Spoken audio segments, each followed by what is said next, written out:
சரி, ஏற்கனவே நம்ம நாட்டில் நிறைய அரசியல் கட்சியெல்லாம் இருக்குது. இந்த 2025 மீண்டும் ஒரு அரசியல் கட்சி தோன்றும். சரி, அரசியலில் என்ன நடக்கும்? நிறைய குழப்பங்கள் நடக்கும், நிறைய மாற்றங்கள் நடக்கும். புகழ்பெற்ற அரசியல் தலைவர்கள், புகழ்பெற்ற தொழிலதிபர்கள், புகழ்பெற்ற எத்தனையோ துறைகள் இருக்குது, அந்தந்த துறைகளில் புகழ் பெற்றவர்கள், இவர்கள் கண்டிப்பாக தங்களுடைய ஆரோக்கியத்தில் கவனம் செலுத்த வேண்டும். அது மட்டும் அல்லாமல் அந்த புகழ்பெற்ற அரசியல்வாதிகள் இருக்காங்க இல்லையா, அரசியல் தலைவர்கள், அவர்களை பற்றிய வீண் விதண்டாவாதங்கள், வீண் வதந்திகள், வீண் விமர்சனங்கள் எல்லாம் ஏற்பட்டு அவர்களுக்கு அவப்பெயரை ஏற்படுத்துவது.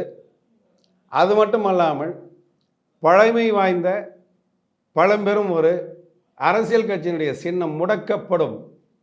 சின்னமே ஒரு முடக்கப்படும். சின்னம் முடக்கப்படும். அரசியலில் நிறைய மாற்றங்கள் என்பது இருக்கும். இதெல்லாம் இந்த 2025 நடக்கும். குறைந்த விலை, நிறைந்த தரம், தங்கள் தேவைகள் அனைத்தும் ஒரே இடத்தில். ஜெயச்சந்திரன்.